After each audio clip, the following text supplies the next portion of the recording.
जय हिंद। आप सबका स्वागत है आपके अपने यूट्यूब चैनल आपके परिवार आरव क्लासेस वीडियो पर। आज आपके लिए लेकर आए हैं वेक्टर। अगर आप लोग को अच्छा लगे तो लाइक कीजिए, बगल में लाल वाला बटन है दबाइए, घंटी है घंटी को दबा लीजिए और अपने दोस्तों को भी शेयर कीजिए। आइए समझने का प्रयास करते हैं बेसिक से, ताकि आपको अच्छे से समझ में आए। एक एक टॉपिक को हम क्लियर करते जाएंगे। और समझ में कोई दिक्कत हो तो आप कमेंट बॉक्स में मैसेज कीजिए, कोशिश करेंगे हम आपकी प्रॉब्लम को सॉल्व करने का। चलिए स्टार्ट करते हैं आज का टॉपिक। चलिए स्टार्ट करते हैं। वेक्टर सदिश।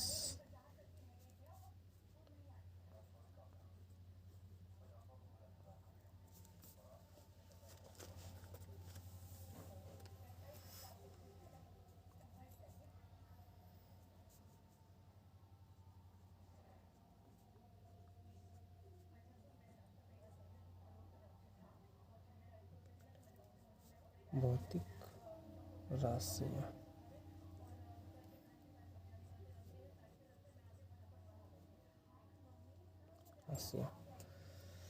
वेक्टर सदिश भौतिक राशियाँ। एक होता है सदिश,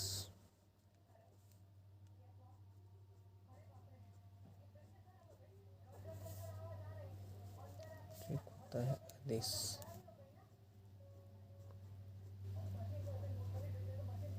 अदिश इसको बोलते हैं वेक्टर, इसको बोलते हैं स्केलर।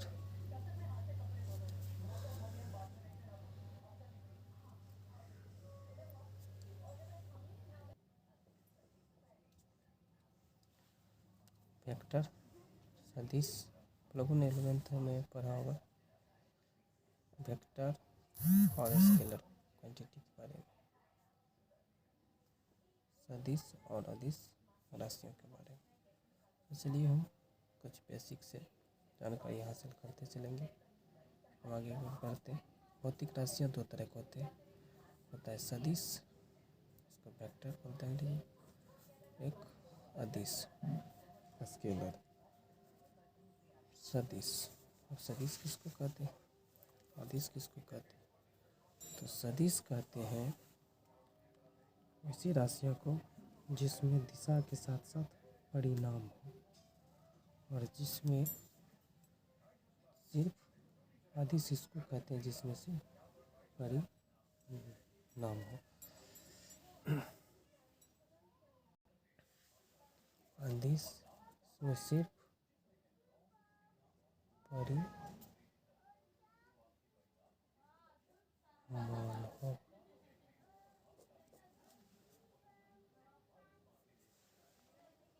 अदिश राशि किसको कहेंगे? अदिश कहेंगे जिसमें सिर्फ परिमाण हो। आगे समझेंगे, समझते जाएंगे, क्लियर होते जाएगा। सदिश, सदिश किसको कहेंगे? जिसमें परिमाण के साथ साथ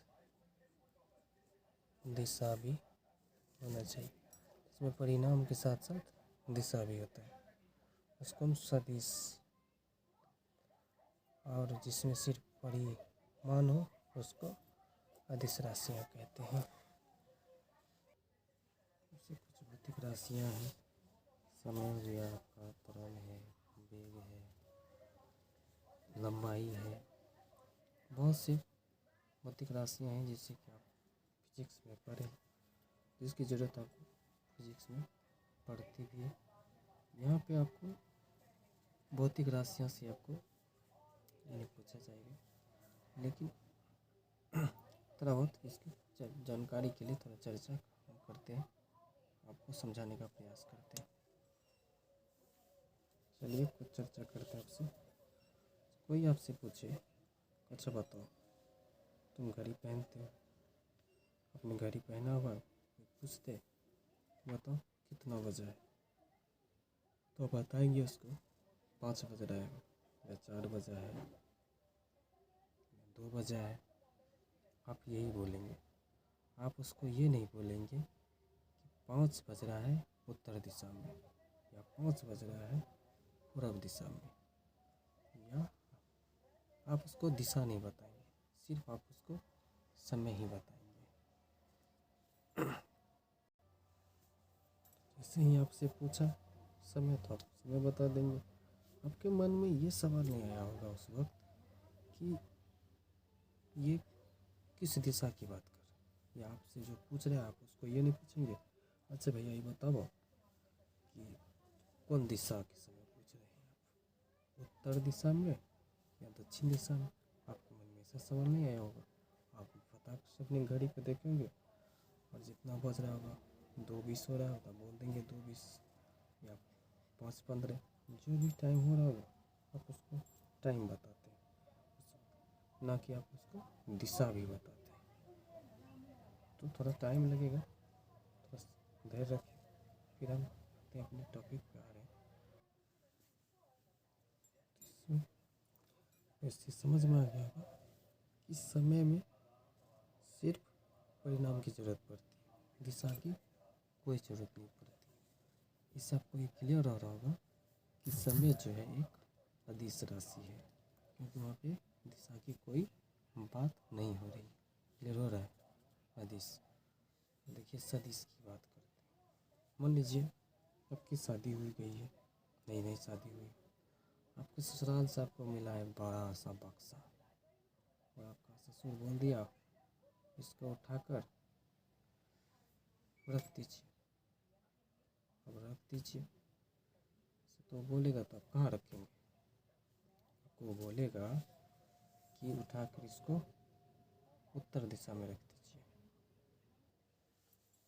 पूछिएगा ना, बताइए ससुर जी जो बक्सा आप हमको दिए हैं, देखिए बड़का टुक बक्सा है, यही ट्रंक है, देहातर में चलता है ना बड़का बड़का ट्रंक रहता है, ट्रंक है। पूछिएगा ना, आपको बोला इसको खसका दीजिए इस जगह से, इधर खसका,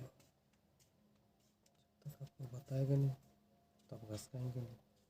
आप पूछेंगे ना इधर को खिसका दें, उत्तर दक्षिण, ऊपर से इधर से धक्का लगाएं कि इधर से लगाएं कि ऊपर से लगाएं, इधर से धक्का लगाएं, मतलब बल लगाएंगे आप इस पर, तो किस दिशा में बल लगाना है? इस दिशा में लगाना है, इस दिशा में बल लगाना है, इस दिशा में बल लगाना है, ऊपर से दाबना है, इधर से।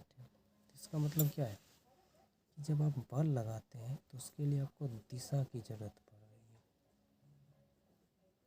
इसका मतलब क्या हो गया कि बल मतलब क्या है, सदिश राशि हो गया, मतलब कितना बल, कितना न्यूटन का बल लगा है, कौन दिशा में लगा है।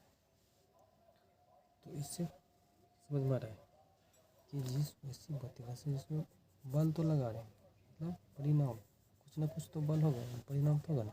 मतलब 10 न्यूटन का बल लगा, परिणाम हो गया। परिणाम के साथ साथ इसमें क्या आ रहा है, दिशा की जरूरत पड़ रही, दिशा भी चाहिए। तो वैसी भौतिक राशि है जिसमें दिशा के साथ साथ, परिणाम के साथ साथ दिशा की भी जरूरत होती है, उसको हम सदिश राशियाँ कहते हैं। और समझने का प्रयास करते हैं। मान लीजिए आपसे कोई पूछे, कह रहे हैं कार जो है ना 10 किलोमीटर प्रति घंटे की रफ्तार से चल रही है, इस कार की चाल 10 किलोमीटर प्रति घंटा। तो यहाँ पे ये क्या हो गया, सिर्फ परिणाम है 10 किलोमीटर प्रति घंटा कार की चाल है। यहाँ पे सिर्फ परिणाम की बात हो रही है, सिर्फ परिणाम, परिणाम है तो ये क्या है, अदिश राशि।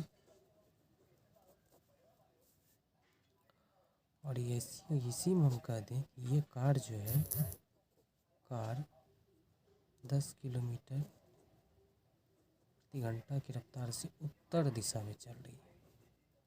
अगले, कार चल रही है 10 किलोमीटर प्रति घंटा की रफ्तार से उत्तर दिशा में। देखिए, अब परिणाम के साथ साथ दिशा भी आ चुका है। जब परिणाम के साथ साथ दिशा आ जाता है, ये क्या हो जाता है? सदिश राशि। अब देखिए, ये चाल, जब कोई चाल निश्चित दिशा में चलता है तो क्या हो जाता है? वेग।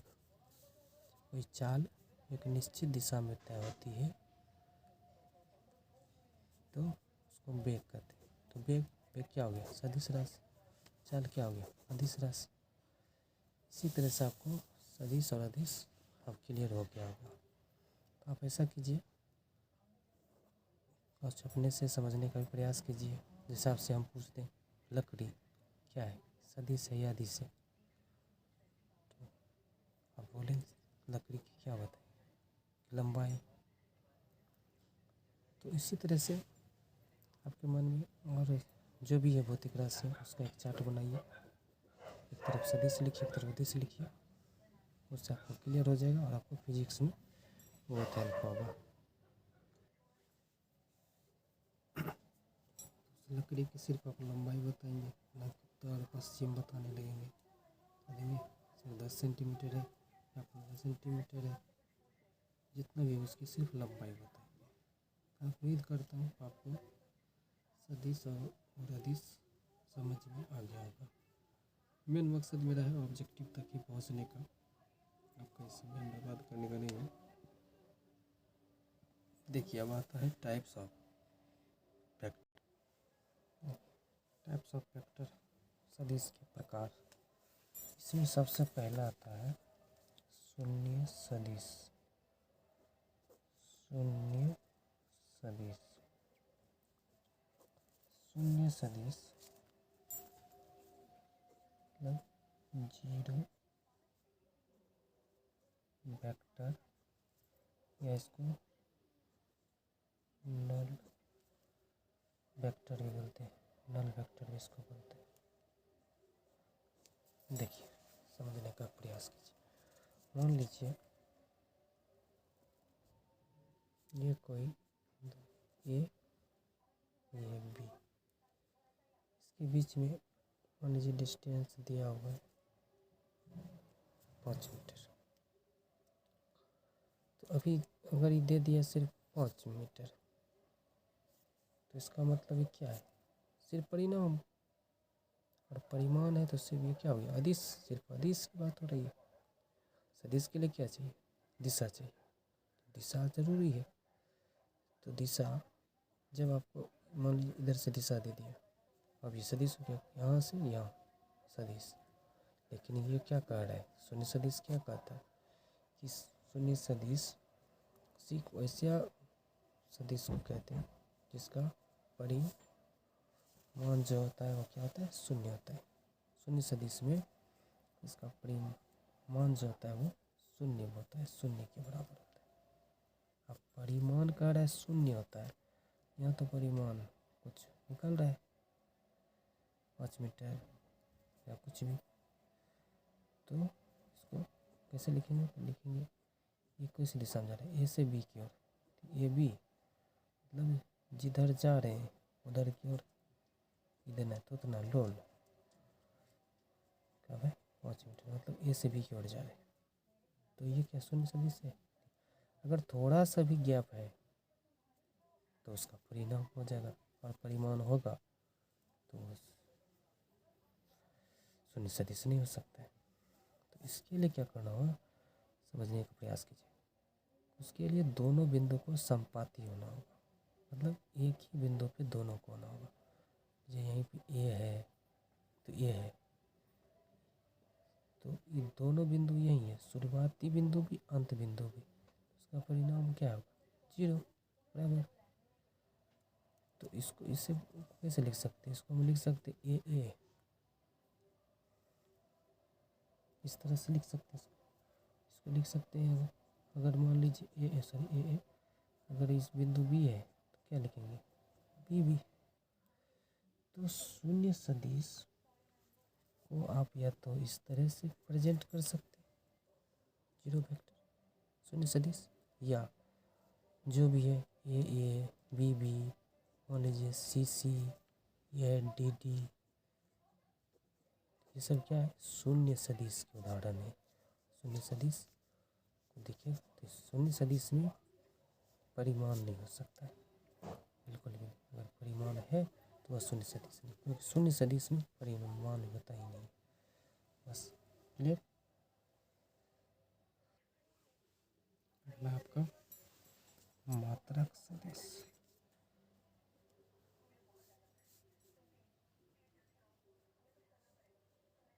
मात्रक सदिश, यूनिट वेक्टर, यूनिट वेक्टर, इसी को बोलते हैं इकाई सदिश या एकांक सदिश। एकांक सदिश, देखिए मात्रक सदिश या एकांक सदिश बोलिए या इकाई सदिश बोलिए, सबका मात्रक सिर्फ एक होगा, याद रखिएगा। इसका परिणाम एक होना है सिर्फ, उसी को मात्रक सदिश कहेंगे। ऐसा सदिश इसका मात्रक सिर्फ परिमाण क्या हो, एक हो, इसका परिमाण सिर्फ एक हो, उसी को मात्रक सदिश कहेंगे। हाँ, जिसका वैल्यू सिर्फ वन, ओनली वन, सिर्फ एक हो, उसी को मात्रक सदिश कहते हैं। देखिए जैसे देखिए ये बी और इसके बीच का परिमाण है एक, ओनली वन, तो इसको हम बोलेंगे मात्रक सदिश।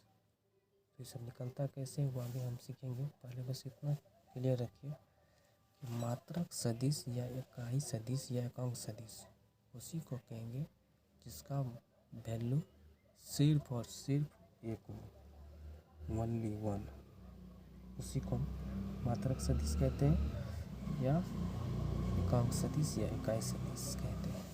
क्लियर हुआ। इसके बाद आता है आपका सह आदिम सदिश। सह आदिम सदिश,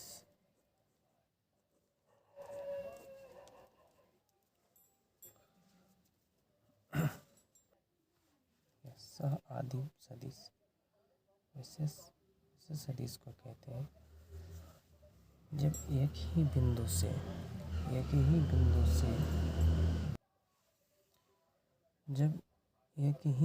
से दो या दो से अधिक सदिश निकल जाए तो उसे हम कहेंगे सह आदिम सदिश। जैसे लीजिए ये बिंदु है,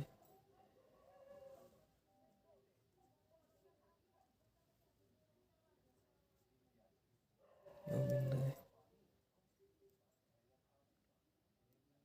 ये ए, ये बी, इसको मानिए सी। तो एक ही बिंदु से दो या दो से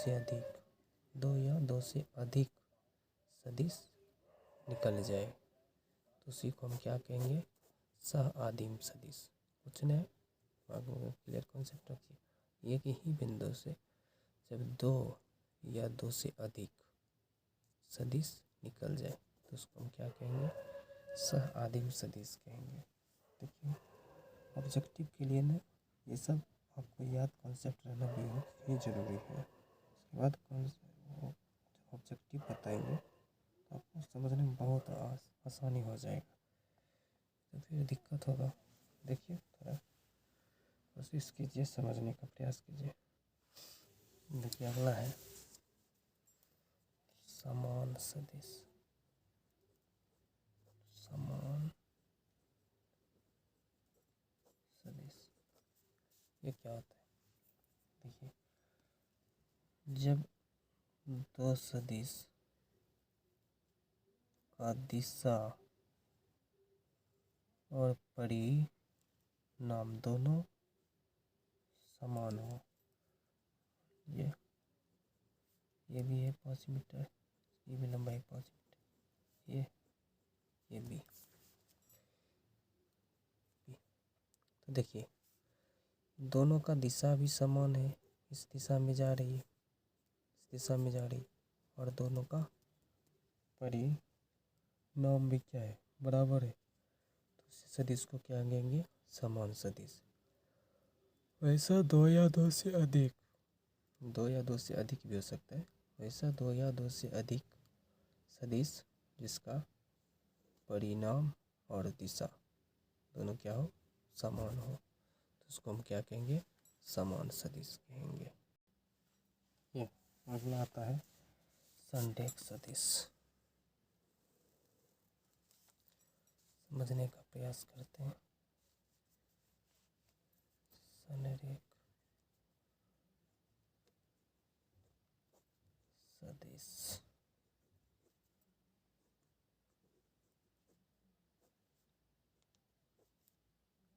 ये क्या होता है?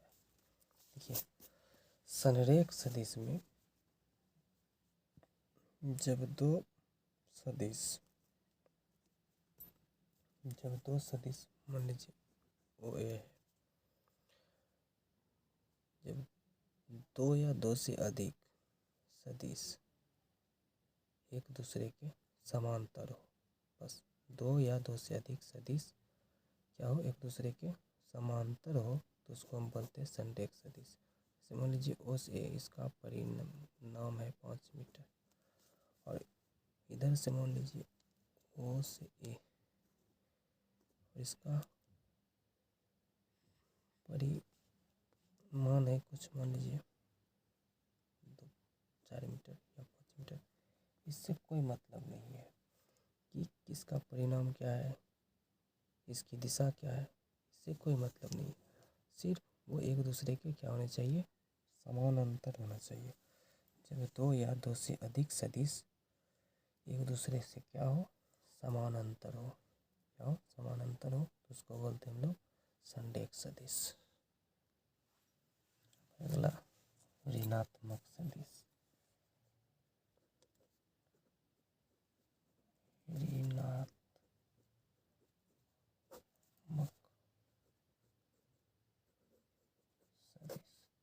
सदिश समझने का प्रयास करते हैं। ऋणात्मक सदिश, देखिए, ऋणात्मक सदिश में ऐसे सदिश को कहते हैं जिसका परिमाण समान हो, दिशा विपरीत हो। जैसे मान लीजिए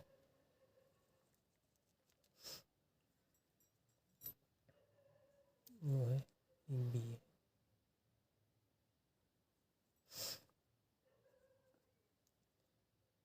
इसके बीच की दूरी मान लीजिए 5 मीटर है, ओ से बी के बीच की दूरी 5 मीटर है। अब इसको लिखेंगे तो कैसे लिखेंगे? ओ बी, ओ से बी तो 5 मीटर। अब रिवर्स हो जाइए, बी से ओ, बी से ओ, तो रिवर्स हो गया। मतलब क्या हो गया? ऋणात्मक मतलब चिन्ह पर, मतलब चिन्ह दिशा से बदल गया। जब दिशा बदलता है तो क्या हो जाएगा? ऋणात्मक। अब इसको कैसे लिखेंगे? ऋणात्मक, ऋण चिन्ह लग जाएगा, मतलब परिणाम अभी भी क्या है? समान ही है, सिर्फ अब दिशा बदले। जैसे एग्जाम्पल लीजिए, आपका नया नया शादी हुआ है, आप अपने घर से अपने ससुराल गए।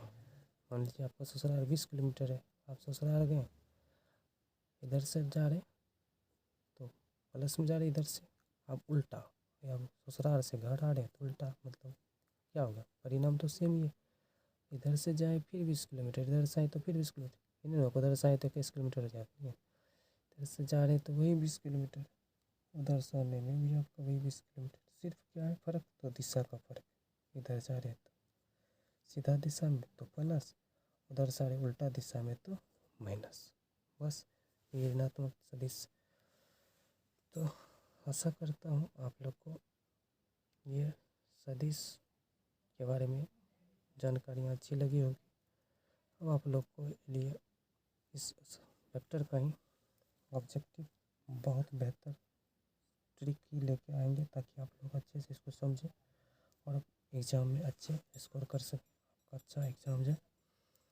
मेरा पूरा प्रयास है आप लोग के साथ रहें, आपका मदद कर सके। थोड़ा सा अगर आपको वीडियो अगर अच्छा लगता है तो लाइक कीजिए, उससे वीडियो बनाने का मन करता है। और लाल बटन है बगल में, अगर मन करे तो दबा दीजिए, दोस्तों को भी साथ शेयर कीजिए। Thank you.